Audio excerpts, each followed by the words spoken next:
ఈరోజు హైకోర్టు ఇచ్చినటువంటి తీర్పు మరి ప్రజాస్వామ్యవాదులకి అందరూ కూడా మరి స్వాగతించినటువంటి రోజు ఈరోజు. దీన్ని బీఆర్ఎస్ పార్టీ స్వాగతిస్తూ ఉంది.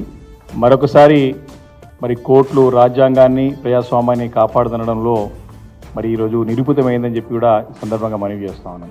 ఇది మా బీఆర్ఎస్ పార్టీ యొక్క మొదటి విజయం. మరి ఈ రోజు నుంచి మా విజయాలు స్టార్ట్ కాబోతూ ఉన్నాయి. ఇక రాబోయే అన్నీ కూడా బీఆర్ఎస్ పార్టీ విజయాలని చెప్పేసి సందర్భంగా మనవి చేస్తూ ఉన్నాను. చాలా స్పష్టంగా హానరబుల్ హైకోర్టు మరి ఆదేశాలు మరి అదేవిధంగా తీర్పునిచ్చింది. 4 వారాల లోపల ఏవైతే పిటిషన్స్ ఉన్నాయో మరి పిటిషన్స్ని కూడా దానిపైన నిర్ణయం తీసుకోవాలని చెప్పేసి కూడా మరి చెప్పడం జరిగింది.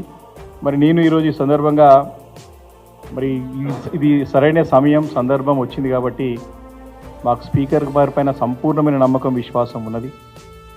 మా పిటిషన్స్ ఈ ముగ్గురు శాసనసభ్యులు అయితే ఉన్నారో దానం నాగేందర్ గారు, కడియం శ్రీహరి గారు, తెల్ల వెంకట్రావు గారితో పాటు మిగతా 7 శాసనసభ్యుల యొక్క పిటిషన్స్ కూడా స్పీకర్ గారి దగ్గర ఉన్నాయి.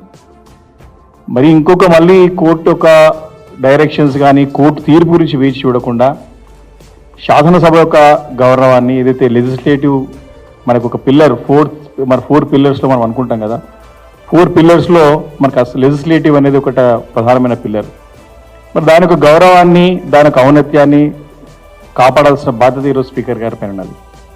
ఇప్పటికైనా సరే ముఖ్యమంత్రి గారి యొక్క ఒత్తిడులకు, ప్రభుత్వం యొక్క ఒత్తిడులకు లోను కాకుండా వారు స్వతంత్రంగా ఖచ్చితంగా ఎలాంటి అనుమానం లేదు, రాజ్యాంగం ప్రకారంగా పార్టీ ఫిరాయించిన ఎమ్మెల్యేల పైన అనర్హులుగా ప్రకటించేటువంటి సర్వాధికారాలు స్పీకర్ గారికి ఉన్నాయి. కాబట్టి ఈ 3 శాసనసభ్యులతో పాటు మిగతా 7 సభ్యులు కూడా ఎవరైతే పార్టీ ఫిరాయించి బాహటంగా వారు పార్టీ మారనని చెప్పుకున్నారో ఆ 10 మంది శాసనసభ్యులపైన ఇమ్మీడియట్గా స్పీకర్ గారు వారిపైన కూడా అనర్హులుగా ప్రకటించాలని చెప్పేసి కూడా నేను సవినయంగా స్పీకర్ గారు విజ్ఞప్తి చేస్తా ఉన్నాను.